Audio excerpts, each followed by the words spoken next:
Okay, colleagues, good day, everyone. It's very nice to have this opportunity to catch up on HLPF. This is a great opportunity for the entire movement. So let me, first of all, invite Grant Casawangete, GC's Global Coordinator, for our welcome words. Go ahead, Grant. Okay, thank you so much, Vena. Good morning, good afternoon, good evening.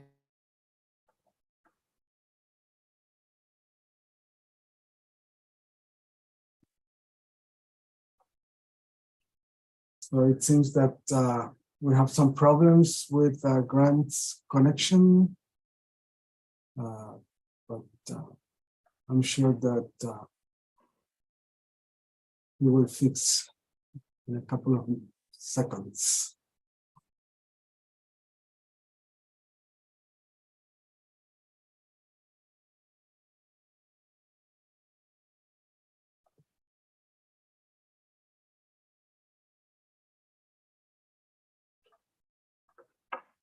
Grant, are you with us? Okay, it seems that we have lost Grant. I'm sorry about this. There is some load shedding in South Africa. That's why we have these problems. But in any case, we welcome you to this webinar. And yeah, the idea is to share some information on the high-level political forum. So let me quickly start with some basic information on the HLPF. So as you know, the meeting of the high-level political forum will be held in person in New York from 10th of July to 19th of July, and the HLPF is hosted by the UN Economic and Social Council. So this year, as happens all the time, will include 3 days of ministerial high-level segment from the 13th to the 15th of July as part of the process. And we will not have a hybrid session we did last year. So this year will be fully in person forum. So the theme of this year's high-level political forum will be accelerating the recovery from the coronavirus disease and the full implementation of the 2030 Agenda for Sustainable Development at all levels. So as you know, the HLPF is the main United Nations platform on sustainable development, and it has a central role in the follow-up and review of the 2030 Agenda for Sustainable Development, and specifically for the Sustainable Development Goals at global level. So the Global Campaign for Education works for the full realization of the right to education. And obviously, even though the SDG 4 does not cover all the elements regarding the right to education, GC fully supports the realization not only of the SDG 4, but the entire Sustainable Development Agenda.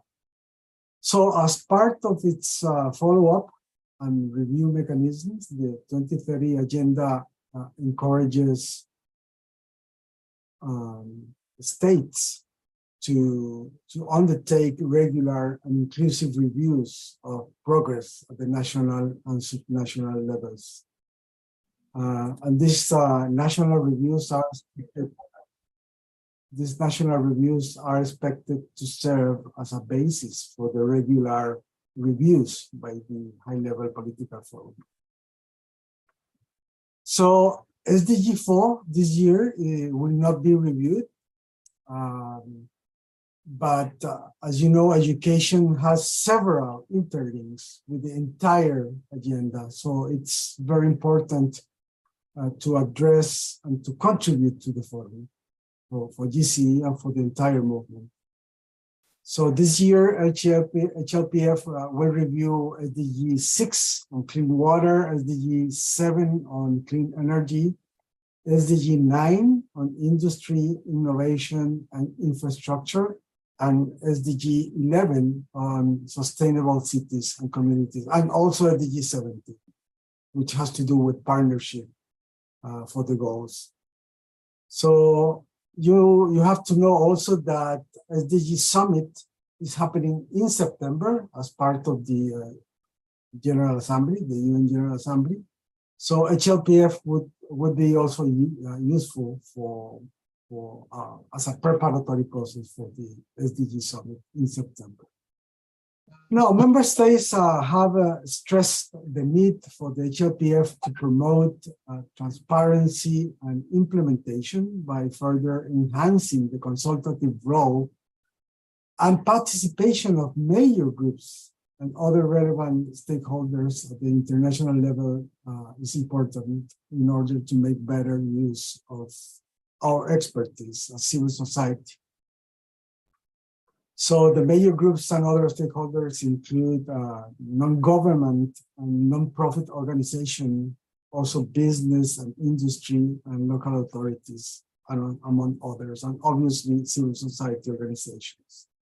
So the Global Campaign for Education is one of the organizing partners of one of these stakeholder groups, which is the Education and Academia Stakeholder Group. So together with ICAE and the Global Students Forum, we're organizing partners of these specific stakeholder groups, and Katarina will share more information around this. So as you know, registration for HLPF is now open. You received the link in the invitation for this webinar. So please register those who are attending in person in New York. It's very important to come together as a strong group to participate in HLPF. Well, we are expecting to also to have a political declaration from states, as we do as civil society, and we will keep you informed about this. And the Education Academia Stakeholder Group has prepared a summary paper for the high-level political forum, and we're working on the full version that will be shared in due course as well. And then, yeah, states present these voluntary national reviews, and Oli will provide more information around the VNR process. And we encourage our members to also prepare spotlights reports as a way to counteract or to show different perspectives on the situation in countries globally around the right to education. And the GCE Secretariat is ready to provide technical assistance to those members requiring support for the preparation of the Spotlights report. So we will provide more information in the next days about this technical support that we're going to provide, and we will also provide more information in general about the HLPF. GCE is also willing to participate in at least 2 side events this year, one together with the Education Academia stakeholder groups, and another side event for presenting the Spotlights reports of countries who are participating in this process this year. So let me now introduce our fantastic panelists for today's webinar. We have the pleasure of having here Oli Hinman. Oli is the Global Coordinator of the Action for Sustainable Development, and he's also leading the coordination of the VNR process from major groups. And we have also our dear colleague, Katarina Popovic. Katarina is the Secretary General of the ICAE, who is also a GC member. So they will share some thoughts and information. So Katarina will be talking about the role of major groups, and Oli will address specifically the VNR process. After these presentations, we will have the chance to make questions and to provide comments and answers. So let me give the floor, first of all, to Katarina Popovic. Thank you, Katarina. Thank you very much, Werner. It's always a pleasure to be together with the colleagues from Global Campaign for Education and to share some of the experiences, thoughts, hopes, and so on. So I will share my screen to take you to a short journey through the work of history and the work of major groups and other stakeholders and the work of education academia. Well, it will be a short journey, of course, but just to give you an idea of the development and what's going on today. So historically, we go back to 1992. That's the first time the famous Earth Summit in Rio de Janeiro, when civil society was mentioned, but also some other groups, some other voices.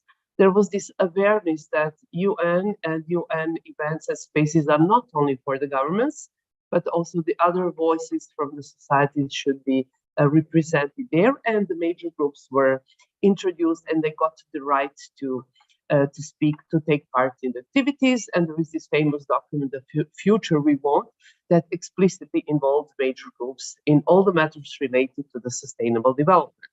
So these were the roots of our engagement. It continued later with this engagement being confirmed in a resolution of the United Nations General Assembly, the famous 67/290 resolution. We keep reminding UN of this resolution because they tend to forget sometimes that there is a formal framework for our activities, for our work in the UN context. And there is the nice statement that you can read here about major groups and other stakeholders that are integral to the development and adoption of Agenda 2030. So it started in Rio, but it was confirmed several times in different occasions and through different documents. And the MGOS are really were integral part of the Agenda 2030 creation and now monitoring and implementation. So you can see here, this is the quotation from this document, from this resolution. What do we have rights to? To attend the meetings, access to information, the right to intervene. This is a very important one.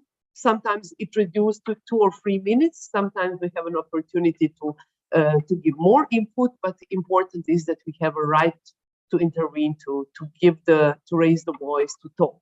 Of course, to submit the documents, recommendations, but also to organize the events and to take part in the formal events of the other stakeholders. So this is a very important document because usually we say we have the space, we have the time in the UN context of sustainable development, the Agenda 2030, and this is this resolution that gives us the right to do so.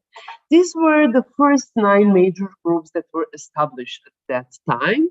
These were the beginnings, and still we call them major groups. And all the others that came later, after that, they are called other stakeholder groups.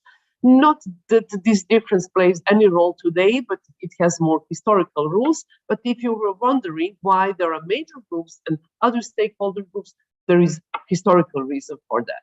And these 9 were the first one. They were involved in the Agenda 21 when it was created. These are those that came later, and then you can see this diversity, not only voices from the different groups, civil society being probably the most important one, or several groups, several sets of voices, including, of course, us, education and academia, but there are also, in the meantime, regional mechanisms, thematic mechanisms. You can see, for example, Sendai framework for disaster risk reduction, but there is also Asia-Pacific regional mechanisms and the other groups. Not all of them are active in the same level, in the same way, but still they all have their seat and they all have voice in this group. So where are we in this complex structure? So this is, as a matter of fact, this is the simplified structure of United Nations. You can imagine how it looks in the reality. Basically, we are here at the Economic and Social Council, but we also have the voice in the General Assembly of United Nations. Here in this structure of department and offices, you can see DESA office. This is a part of the UN that has the task to communicate with us. So we are getting information from them, and through them we communicate also with other bodies and a member state and so on. Well, you can imagine that this communication is not always without tensions and problems, but we are doing our best to keep this communication channel open. And here we have HLPF, of course, as the main platform and main space for meeting, exchanging, and intervening and doing advocacy. Then, if we look closer in the HLPF structure, how do we intervene? What are the spaces in the context of HLPF where we can intervene? So there are several of them. We can take part in voluntary national reports, and Ollie will tell you later more about it, how. There are different inputs that we can make.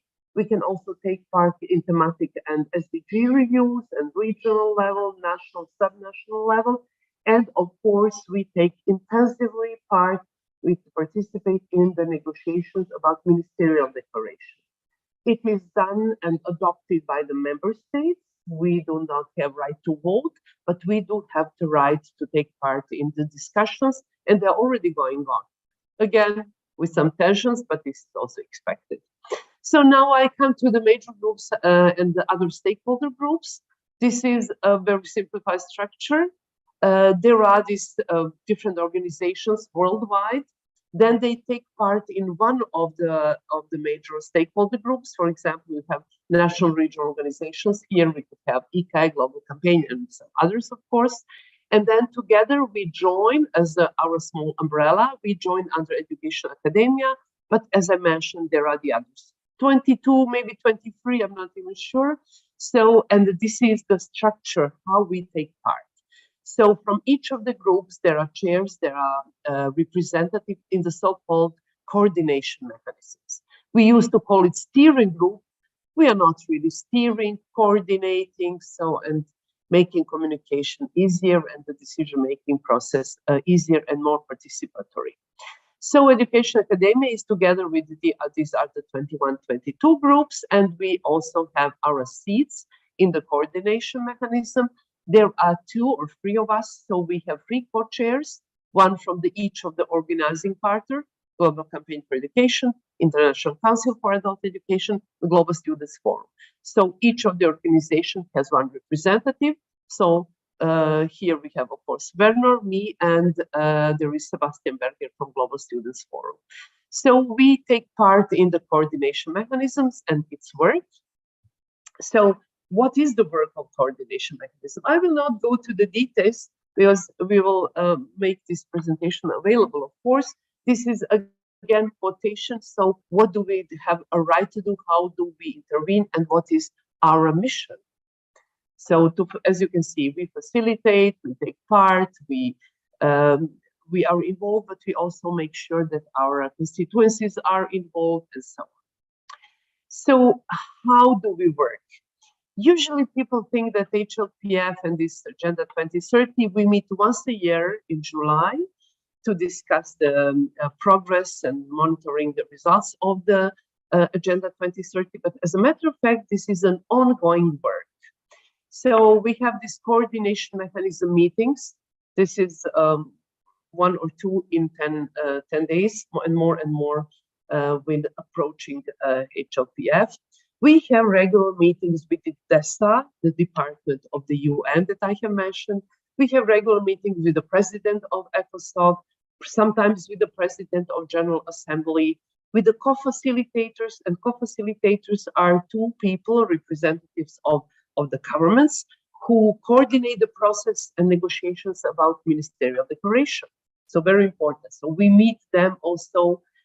Then we have different task groups.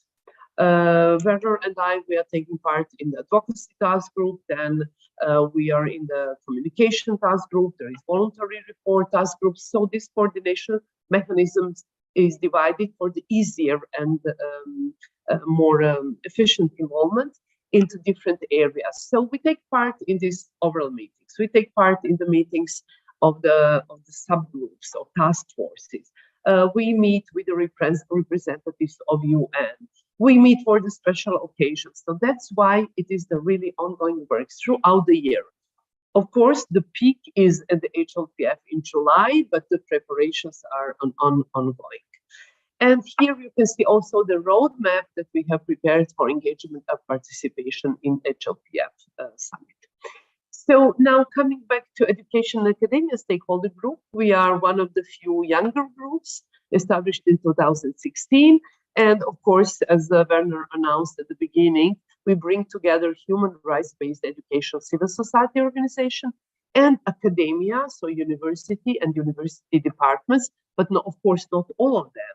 Those who are fit to teach and research in the field of education and who share our values and our views on the right to education, so they can become the members.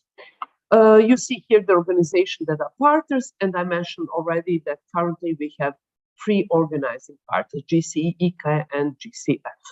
So we participate as Education Academia, as I said, in these few structural units, coordination mechanisms, task groups, but we are everywhere. In all relevant events, also during the HLPF, you can find some of the representatives of Education Academia, being it one of representatives of our own organizations directly, or some of our constituencies. We do as much as we can to make it participatory, involved, but of course, it's not always easy, especially because of the time constraints.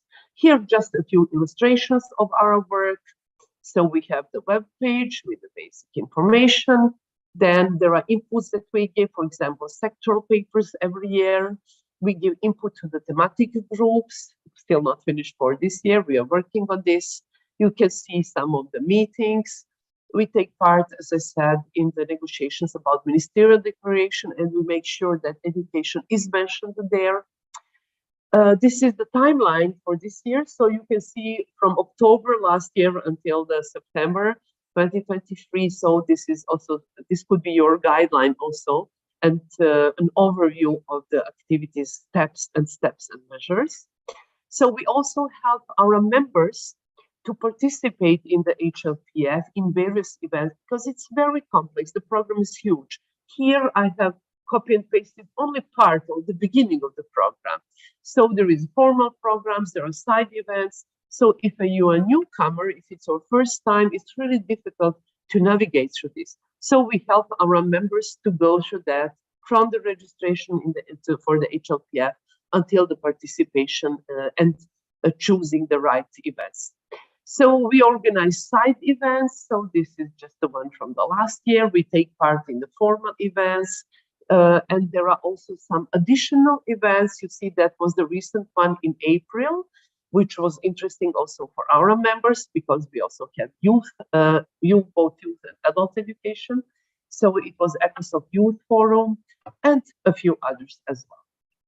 So Werner mentioned already which are the SDGs under the review this year, so I will not go through that, but you can see here a nice overview of opportunities that are available during the preparation, so still going on, and during the HLPF. You can see here some of them that I have mentioned, like ministerial declaration, official sessions, voluntary national reviews, but there are the others as well.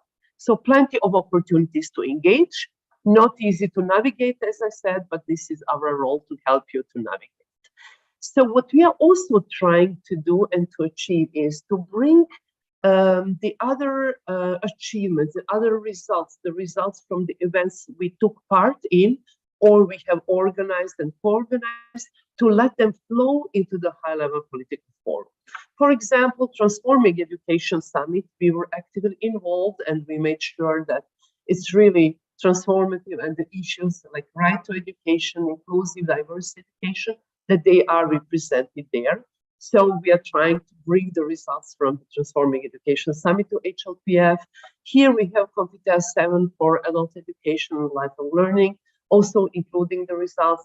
And of course, you will recognize a Global Campaign for Education, Decolonizing Education Financing Now initiative, and Global Action Week, of course. So all those things should flow into the HLPF and help us to shape the messages and to shape the messages to the member states, to the UN, but of course all other stakeholders that are actively present there in the HLPF in July.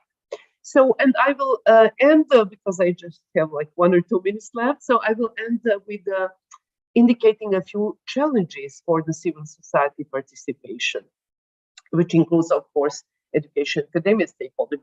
So what we see is also in the member states, decreased role of the civil society, shrinking space, the way they are treated, the way their voices are cut, their role is decreased. So there are many reports like Amnesty International and other groups that are researching on that, showing that in many, many member states, the situation with the civil society is bad. And of course, when those member states come to the UN, to New York, they bring this attitude and they are trying to do the same.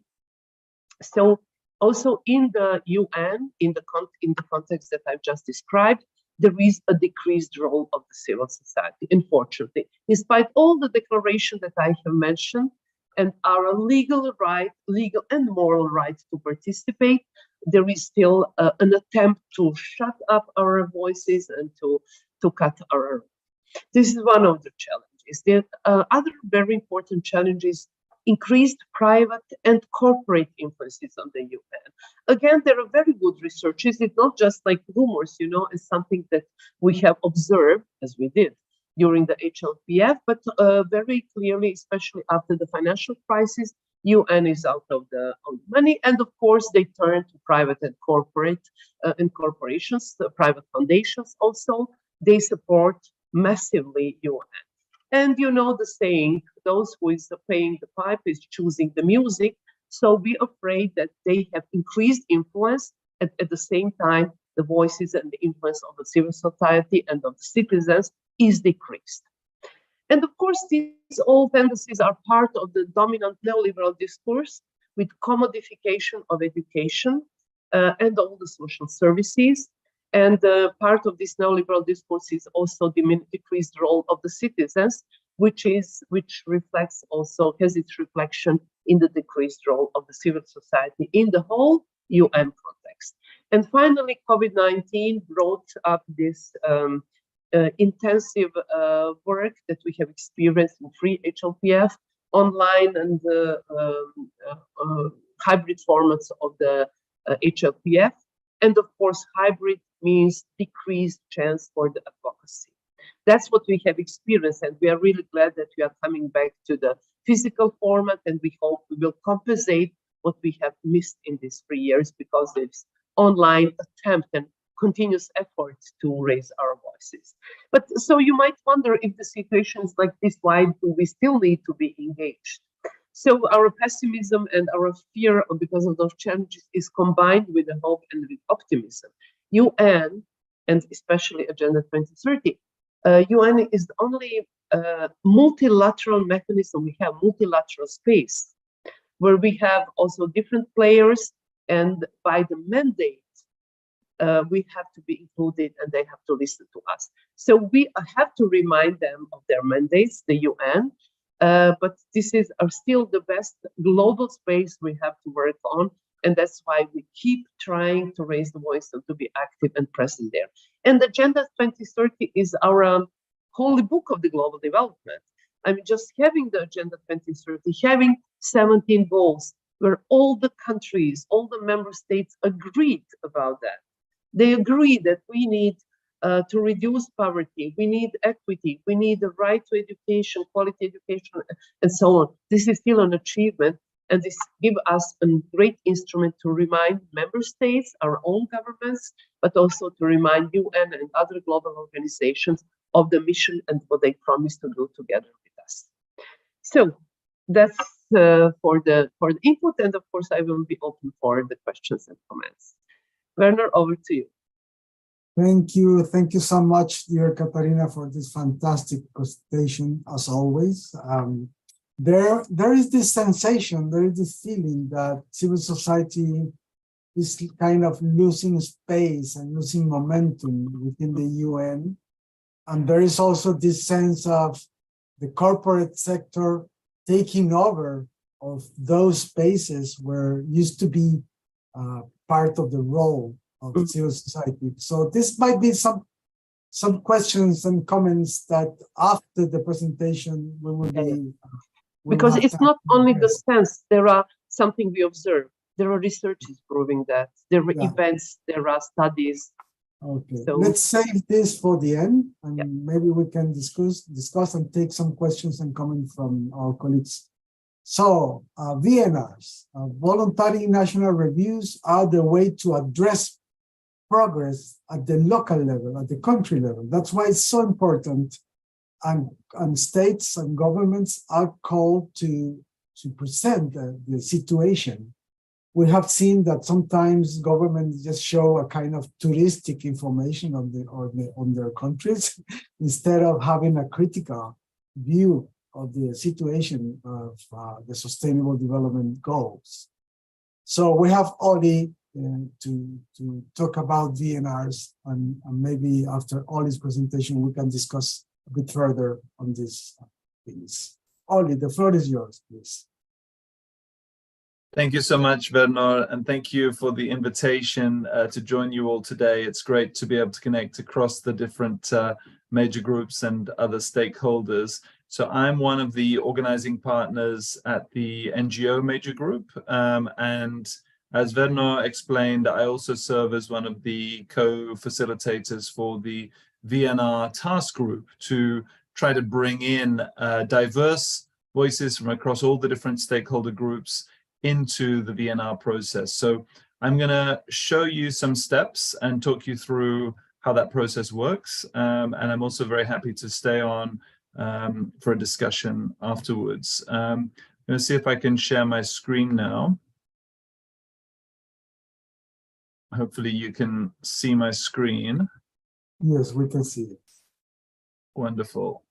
So the within the major groups and other stakeholders, you've already had this explanation beautifully done by Katerina. There are 21 different stakeholder groups now representing a very, very diverse range of different stakeholders.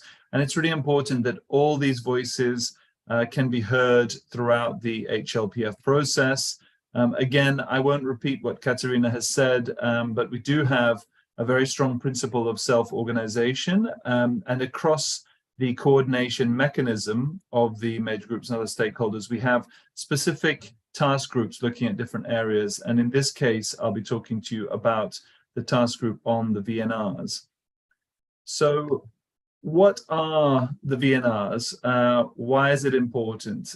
So again, if we look back at the agreements that were signed in the 2030 agenda and the key steps that were outlined, one of the things that was agreed is that member states should conduct regular reviews of progress at the national and subnational level. And these should be country-led and country-driven. They are also voluntary, which makes it a little bit of a challenge because there's no specific requirement for member states to present a VNR on any particular year. It's up to the member states to choose when they wish to present.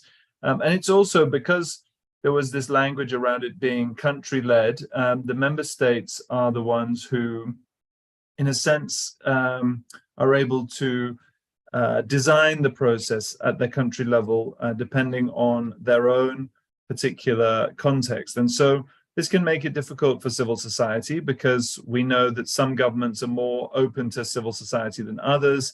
There will be some situations where actually the official process is not particularly open. But it was also agreed in that original document in the main text of the 2030 agenda that this should be a whole of society review.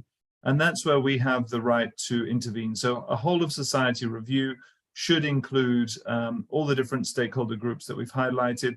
And there is the right for us to also speak at the HLPF, and we'll come on to that. So every year, about 40 countries do present a voluntary national review. Some countries have already done 2 or 3, or last year there were even some doing their 4th VNR already over a number of years. There are still, I think, only 2 countries that haven't actually presented a VNR. And one of those, surprisingly, is the United States.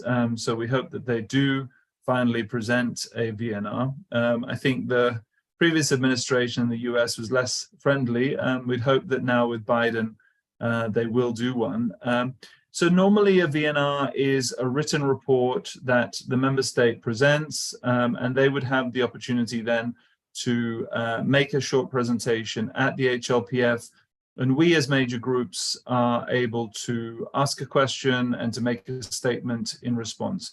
And you can see the link that I've posted in the chat here. You can have a look at all the different countries that have presented a VNR, and the database actually allows you to search by year or by country, so you can see exactly which country has presented a VNR on which year.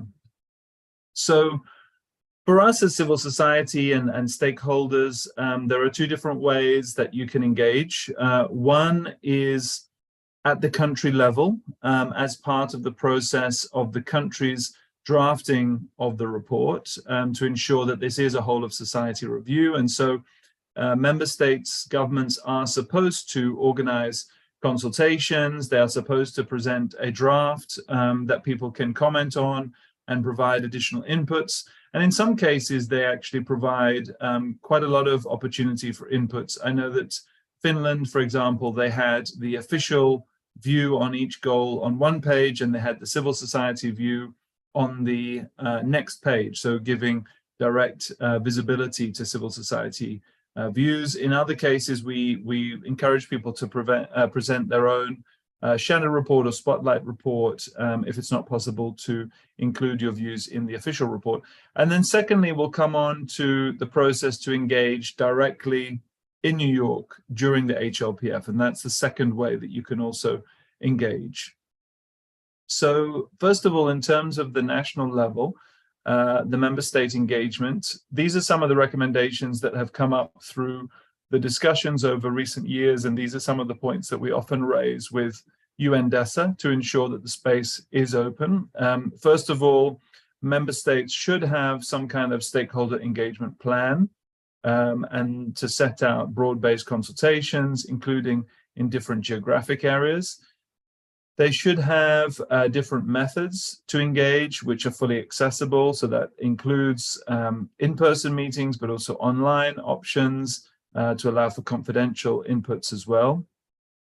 We know some good examples where there has been quite a lot of awareness raising and public outreach to disseminate stakeholder engagement. Ghana, for example, last year had quite a wide process, and the UN country team was also very involved in promoting the process.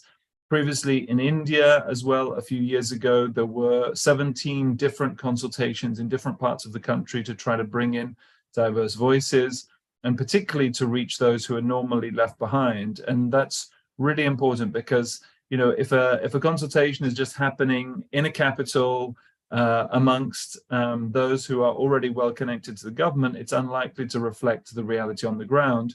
It's really important to hear from those voices who are most often excluded, whether indigenous peoples, younger youth, older persons, persons with disabilities, and so on.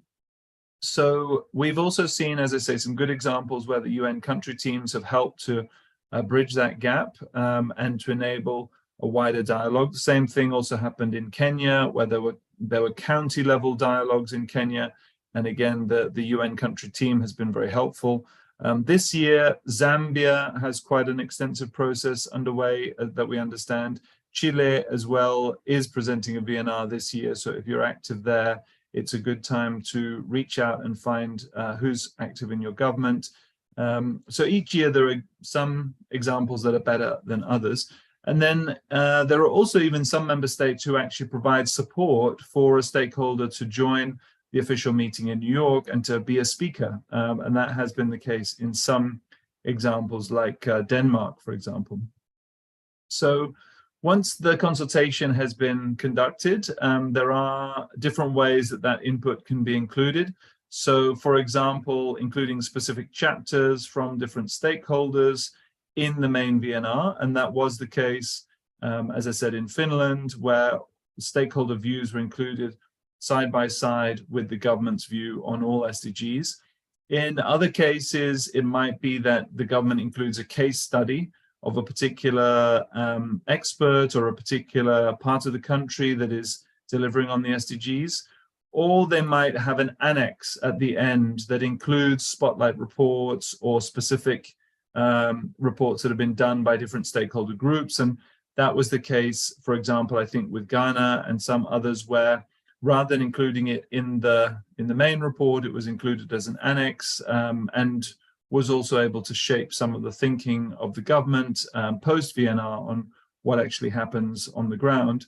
And we think it's really important, as I'm sure many of you who work in education, to use citizen-generated data so that we can verify if what the governments are saying actually is happening on the ground. And that's something we'd love to explore more with you, because I think not enough has been done yet in terms of generating our own evidence base on delivery of the SDGs. So that's for the official report. Now, for our own Spotlight reports, civil society reports, there are many coalitions that are preparing Spotlight reports. It's important in these to be able to do our own independent assessment and highlight what we think is the progress and where the gaps are. We know that, for example, the women's major group do this, the trade unions do this. It would be excellent to see more from the education side.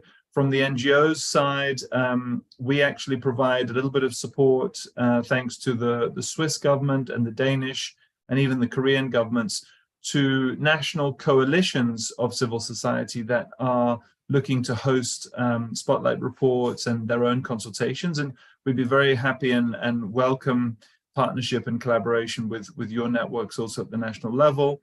And wherever possible, these independent reports would provide additional data. And in the case of the ones that we support, we've given them a model of a people's scorecard so they can actually score progress. And we can then hold governments to account and say, well, you say that you're doing well on goal 5, civil society groups working on gender, actually they score it at this level. So we can actually hold governments to account on their commitments. And that's something that I think is so crucial, particularly now at this midpoint of the SDGs, when we know that we need to accelerate progress.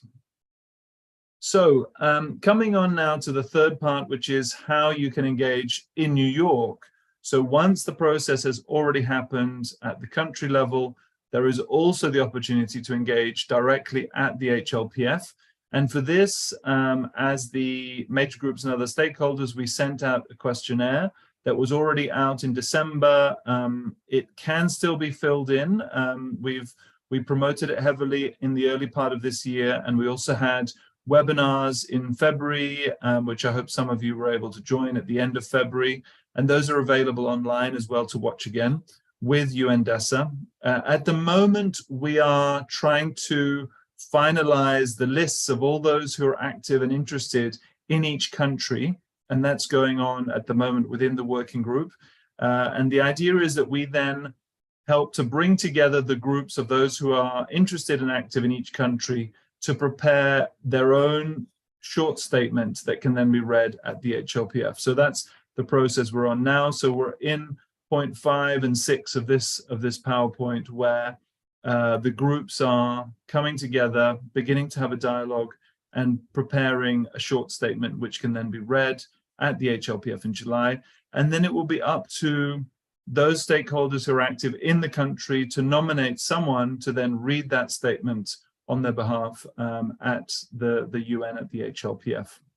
So that process, if you're not yet involved and if you are active in one of the VNR countries, please let us know. We can still plug you in to that process. So the idea is through that process to come to a joint statement that can then be read at the HLPF and a question that can be put to the government. Most of the drafting is happening through Zoom discussions and Google Docs, so it can be done online. It's really important that we connect across all the different groups that are active so that you can share with us what the national issues are in each country. And as I said, those statements will then be read in July, immediately after the member state. So the member state will present. Normally they have 2 or 3 questions from other member states. And then the speaker from the major groups and other stakeholders is also asked to give an input directly in the session, in the official session. And that's it. Oh, I thought there was one more slide, but I suppose that to summarize, there's a lot going on right now. This is the crucial time. We are in the process both of helping to support those who are active at the national level, to have those dialogues with government, and then also bringing groups together to prepare the statements that can then be read at the HLPF in July. So please do get in touch, and I can put in the chat some links to the database so you can check which countries are going to be reviewing this year, and also the links to the webinars that we had with UNDESA that give you a little bit more information. So thanks so much, Vernon. It's great to be here. I'll pass back to you. Thank you. Thank you so much, dear Oli, for this fantastic presentation. And now we will have time for questions and answers and comments from our colleagues. So colleagues, take advantage that Oli and Katarina are here so we can ask, and obviously we can also respond to any questions you might have on HLPF participation. So the floor is yours. Please, don't be shy. And yes, Boaz, go ahead, Boaz. Thank you.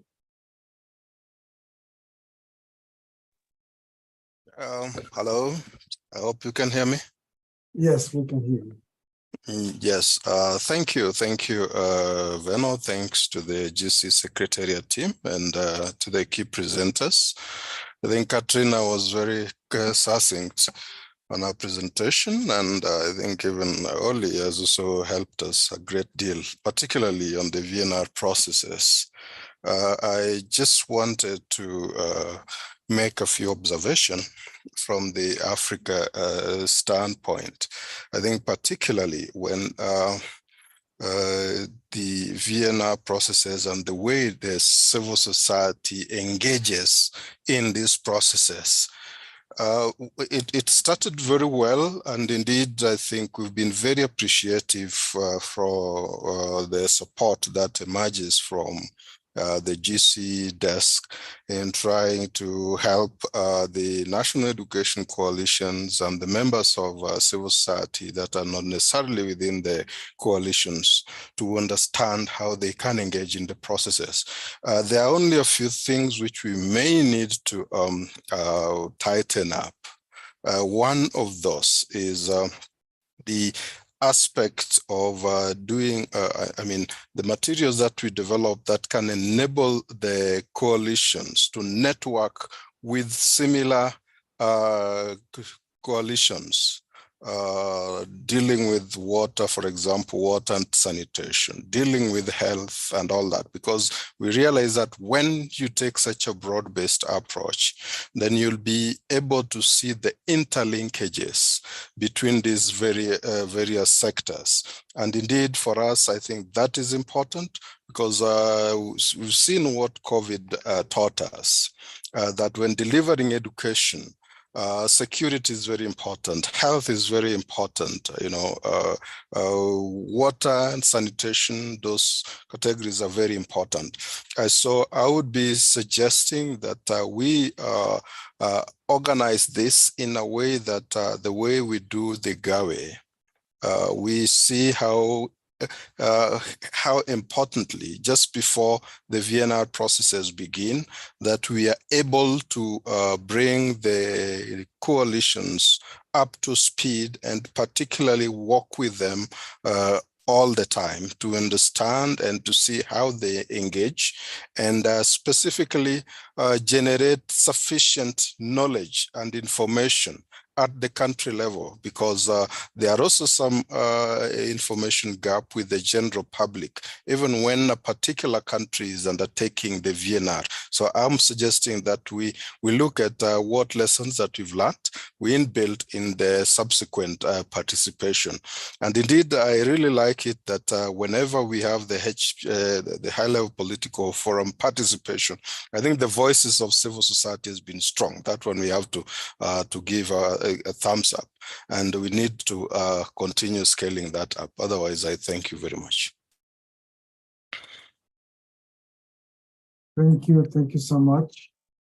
Maybe, I don't know, Oli and Katerina, if you wish to respond or to comment on Boa's comments and questions, or we can take another questions. It's up to you, maybe. Yeah, go ahead, Oli. Yeah, I think it's a really, really good point that the learning needs to be shared from the national level, and it's absolutely true that that's where we can really see the real impact of the SDGs, and that's why the scorecard method that I mentioned, we tried to develop that in partnership with different coalitions as a way to try to enable a comparative assessment, and we really think, as you rightly say, Boaz, that it's so important that each of the groups that are most active on the goals, whether it's on gender, whether it's on youth, whether it's on water, whether it's on climate, that it's the groups themselves that are doing that assessment, and where possible to connect across civil society is so important. So we really welcome greater collaboration with Verno and Katerina and all of your networks to see how we can make those links at the national level. Thanks.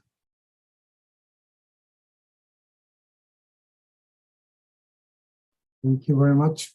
Katerina, anything to add, or maybe we can... Yes. Yeah, maybe not directly to the VNRs, but to the issue of Africa and the efforts on the national level. In the last 2 years, I've worked quite a lot in Africa. I saw the message of a colleague from Ethiopia. I was recently there, and I saw the efforts, especially in my field of adult education.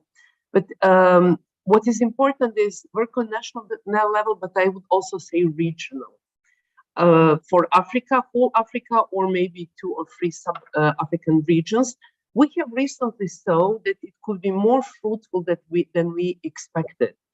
You know that especially in the context on financing global development, there is a lot of discussions and efforts for the fair taxation. Currently, African countries are losing, I think estimation is like $100 million a year because of the illicit tax flows. And this is the regulation made by OECD. They pay these big companies are paying like 5%, more or less, to the African countries, but they take the resources. So last year, I think it was November, there was a suggestion by African countries. They came together and suggested that UN creates a body that will do this new taxation regulation. So making this 5% OECD regulation not valid, but establish a new rules. Of course, there was a strong pushback by USA, by many European countries and so on, but still because African countries were united in that and supported with a few, I believe, if I remember well, a few Latin American countries, this suggestion was adopted in the UN. So now we expect UN to establish this body for the fair taxation. What I want to say is that for African context, this national work at national level is very important, but also regional. Being united in the issues that are commonly important for Africa and of course for the global civil society. Thank you very much, Katarina. Now we'll listen to questions We will listen one after the other one, and then we will be able to comment on those. So first of all, we listen to Alejandro Lara and then to Limbani. Alejandro? Yes, good morning, everyone. Thank you for taking my question, and also thank you for the presentation. I'm always wondering, we saw several timelines to come out with a meeting on that day that, we're going to get together, put together a report and things like that. I just wondering, there are also timelines for a follow-up? Like what happens after we submit the report or you submit the report? There's going to be certain timelines where someone that is following up on the progress of this of any progress of the reports that is about to be submitted.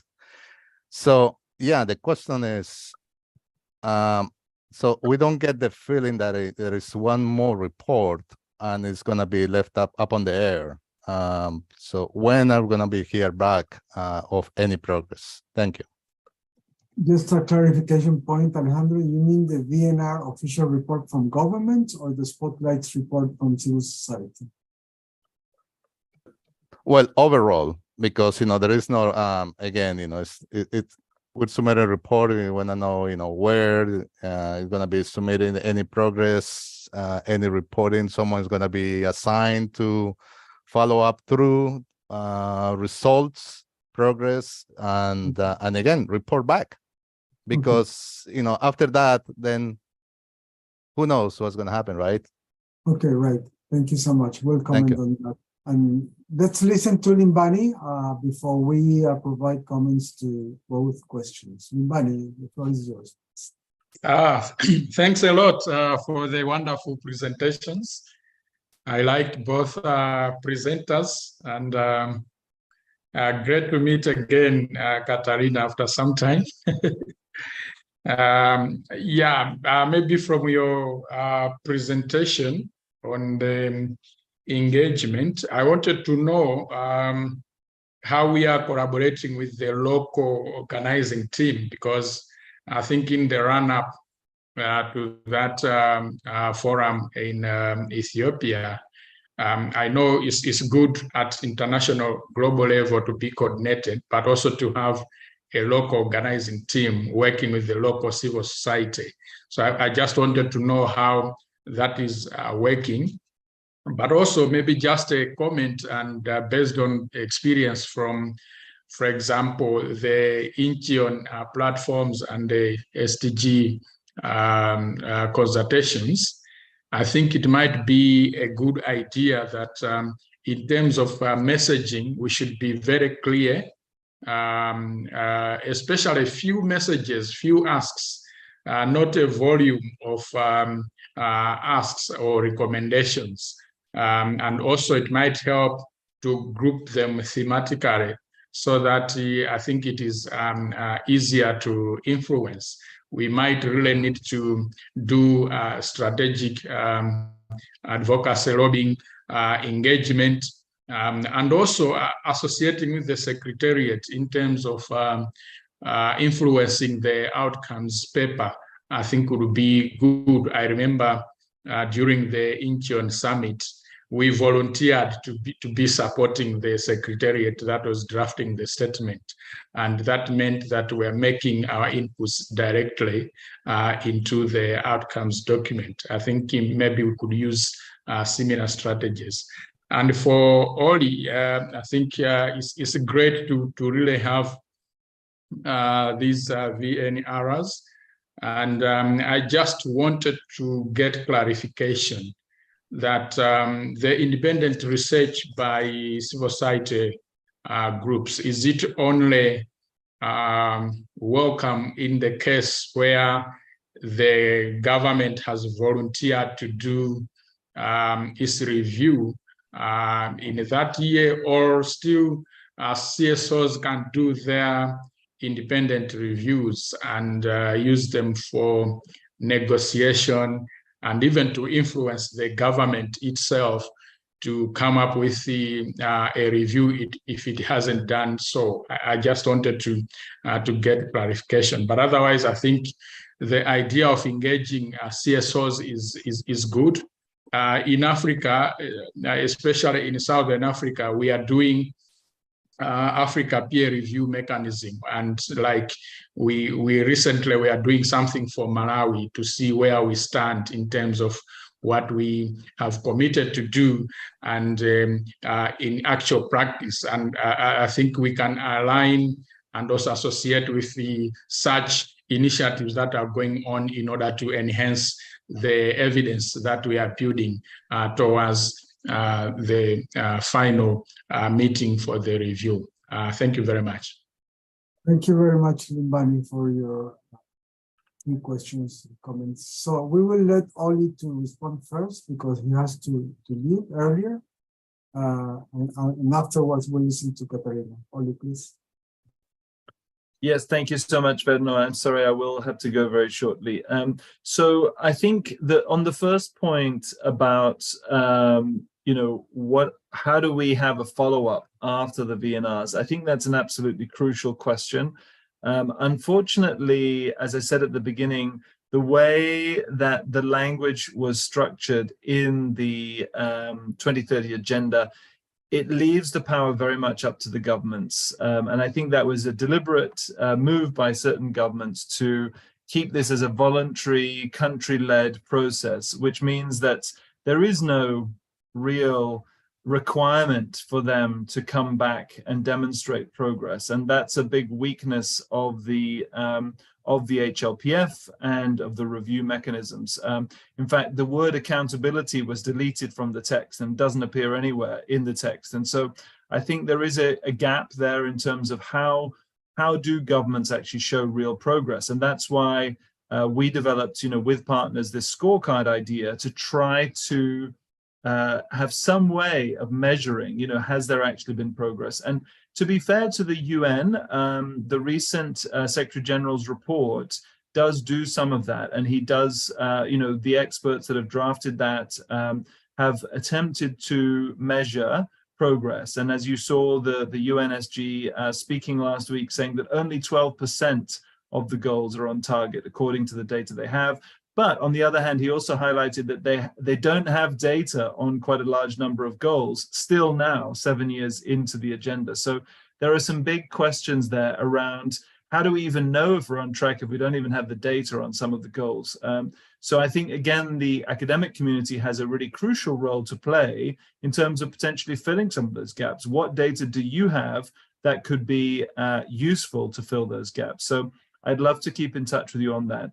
And then on the wider question around how do we keep that momentum going? How do we continue to collaborate and deliver reports? So from the civil society side, we certainly are interested in having follow-ups from the NGOs. And it is true that we normally follow the VNR countries, but there's no reason why we can't also be having dialogues in other countries that are not currently doing a VNR, and particularly this year, because it's the midpoint, I think it could be useful to look at other countries that previously did a VNR, where have they got to now? So we're certainly open to further collaboration, and thanks again, and I look forward to keeping in touch through Katarina and Verno. Thank you. Thank you very much, Oli, for your fantastic participation and your cooperation to GC. Very much appreciated and wish you all the best always. And let's keep in touch. Thank you. Thank you so much. Katarina, would you like to comment on both questions? Yeah, this one of the biggest challenges of the whole Agenda 2030 implementation process, the connection between local, national, regional, and global. For us in ECAN-GC, and especially education as education academia stakeholder group, the challenge is, of course, we are not completely independent. We depend on the information we get from United Nations through this DESA department. It means we have to rely on their goodwill and their will capacities to communicate with us, to cooperate with us. it leaves us not much space for the involvement of our local and national partners. How does it usually look like? Well, there is an event, an opportunity to speak, to take part, not only HLPAF, but also before, over the year, as I explained. And then they give us time like, oh, till tomorrow, or, the day after tomorrow. So very often we don't really have time to communicate back to you, to our members and our constituencies, and then to check who would like to take part, who would like to speak, for whom is the topic interesting, and so on. So we are forced to speak on behalf of our members, although we prefer to invite themselves and to create space for them. So how can we solve the problem? If you're interested in a global policy, some of our members are not so much, in terms that they want to receive information and so on, but not actively take part in that. So I would suggest to keep in touch with us, with both GCE and ICAE, continuously. Here and there we write, we send news updates and so on about what's going on in the Agenda 2030 implementation monitoring process. So when you receive it, be in touch, be ready, be alert. So whenever we want to reach out to you as a representative, either of a local organization or a national team, so you're there and we can involve you more easily. UN is full of bureaucratic procedures. So this is especially when it comes to the physical participation in the events, it requires a long procedures. So very often we don't have time to do that. But there are some, for example, participation in HLPF is possible, registration is going on. You saw the link. So if you're interested in that, you can also check the program and then you can get back to us to get an advice, either to solve the problem if there is a problem with registration for HLPF. We also try to get some funds for the participation, because traveling to New York is of course financially it's exhausting. So, but we try to get funds, even if we don't have them in our organizations. We try to support you in trying to get funds in third organizations. There are donors who are willing to support, with whom we cooperate from time to time. So be in touch and express your interest. Tell us about the topics or the forms and spaces during the HLPF where you would like to take part, and we will make it possible. Over the year, of course, there are events online or hybrid events where, again, there is a possibility of cooperation and taking part, raising voice. It's a bit easier if the online, although still we do have to fill in some forms and to go through the procedure, but it's a bit easier. So directly, it's not easy when it comes to Agenda 2030, but also Incheon and anything on the UN level. But being continuously in touch with us is probably the best way to increase the chances.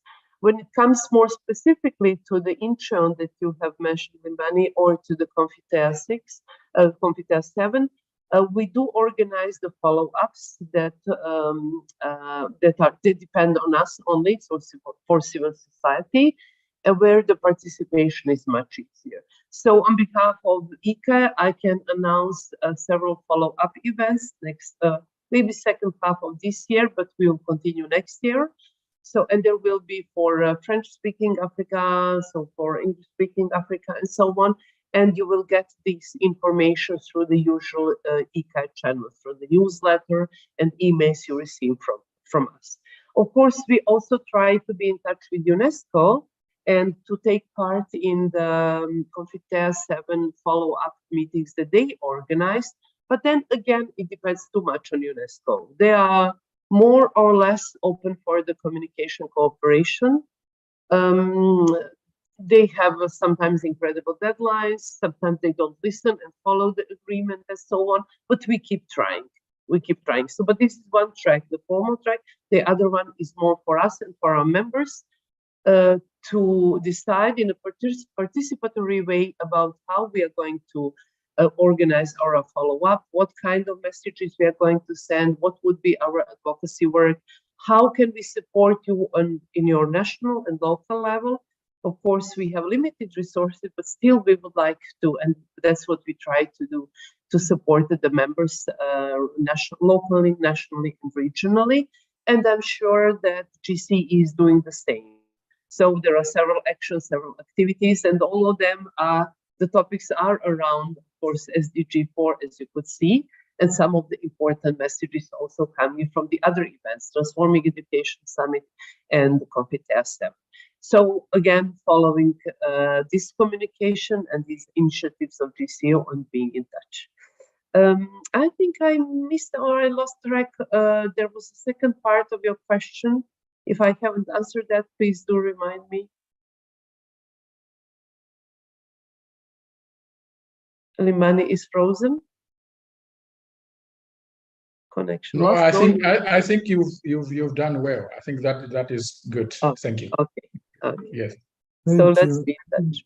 Thank you so much, Katarina, and thank you, Alejandro and Limani, for your questions. Just let me recall that HLPF is not an end in itself. So what really matters is what happens at the country level. At the end of the day, this is the reality that all people suffers and all people have expectations.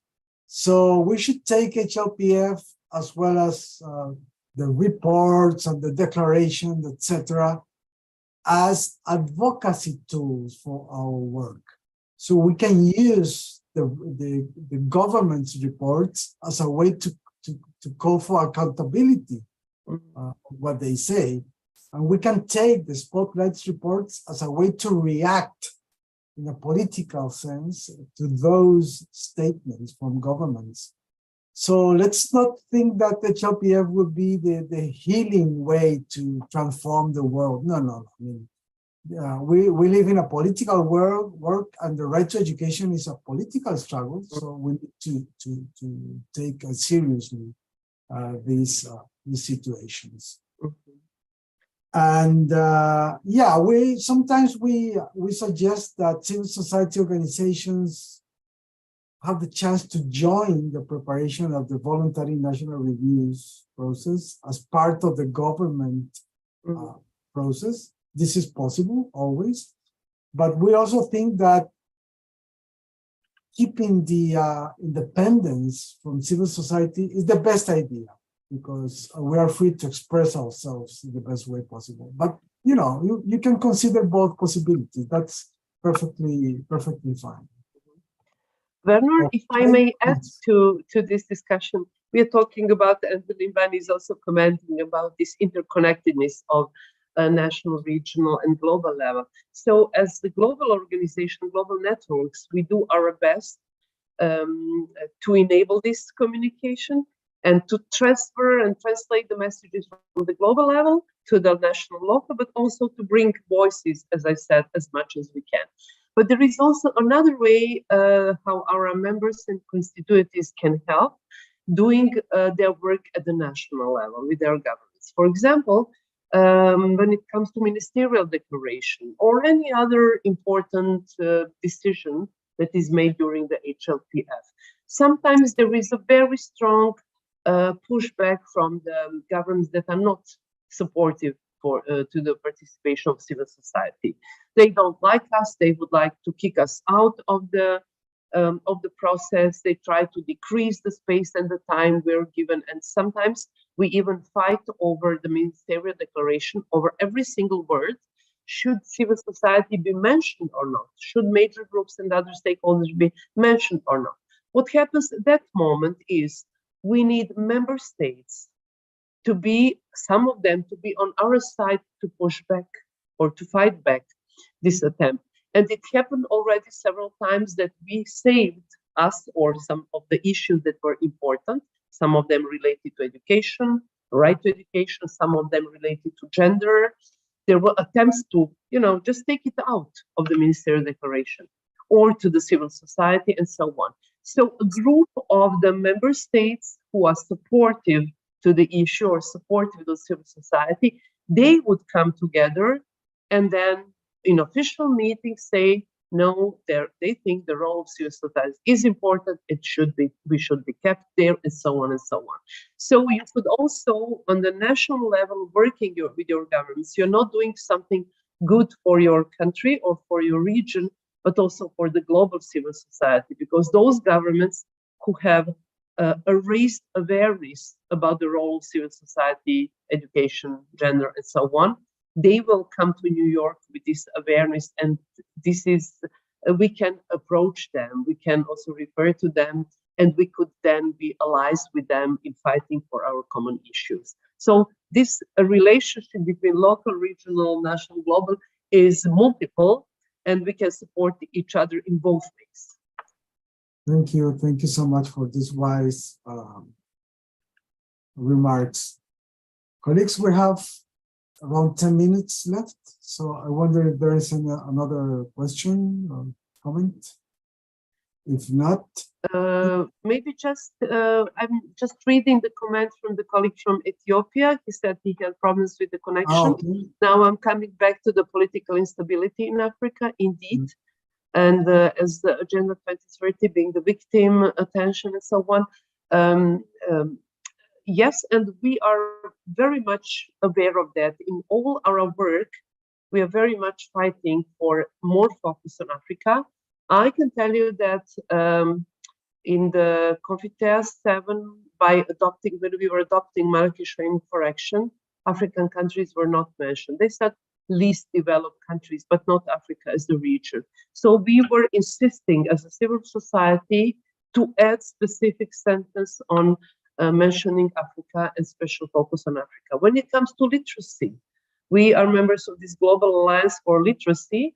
And of course, these are these 29 countries with the highest percentage of literacy, but we always try to focus to shed the light on the problems in Africa. Additional problem complexity of this issue is exactly as you said, political stability and this economic and political power structure, this global architecture. So as much as we work on this level of specific topics like education, literacy, gender, and so on, we also try to address these global inequalities and problems Africa is facing, as I mentioned, for example, through the exploitation of global corporations. So this is the issue that I believe for all civil society organizations, no matter what is their focus of work, is it education or something else, addressing global inequalities and power issues is a must.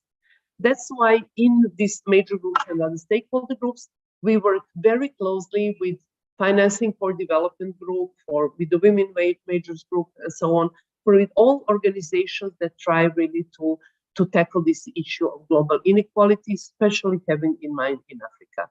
So I believe also in our bilateral communication and in communication with our members, we also try to raise this awareness and to help them raise the voices in other spaces that are relevant for this global architecture. So yes, we empathize very much with what you said. And in our work, so Africa has a very important role in African countries, being educational level or this more overall topic of inequality. Thank you so much, Katarina. Okay, so I think that we don't have more questions. So I guess that we can close this webinar. Please do expect more information coming from the GC Secretariat in the next days.